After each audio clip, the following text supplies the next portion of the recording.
Welcome to the Slop Farm. Enjoy the video. You begin by verifying that your host is allowed to accept remote sessions. On Windows, check System, Remote Desktop, and enable it. Once done, make sure you're signed in with an account that has remote access rights and note the username exactly. Next, find the host's IP address on the network and decide whether you'll use the local IP, assign a static address, or set up DDNS for external connections.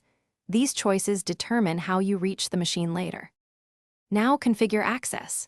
Set a strong password for the remote account and explicitly allow that user to connect via remote desktop users. Then make sure the host firewall has an inbound rule for remote desktop TCP 3389. If you prefer security, set up a VPN and skip direct port forwarding. On the client side, install Microsoft Remote Desktop, add the host by IP or DNS name, and save the credentials in the client so you can connect. To connect, open the remote desktop client, type the host's IP or DNS name, select the saved credentials, and click Connect. Accept the certificate if prompted. If you can't reach the host, test basic network reachability with ping, verify the host firewall and router port forwarding or VPN connection, and ensure the remote desktop service is running on the host.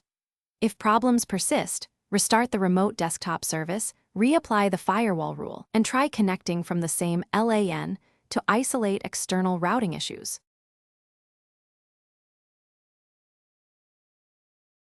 Thanks for watching.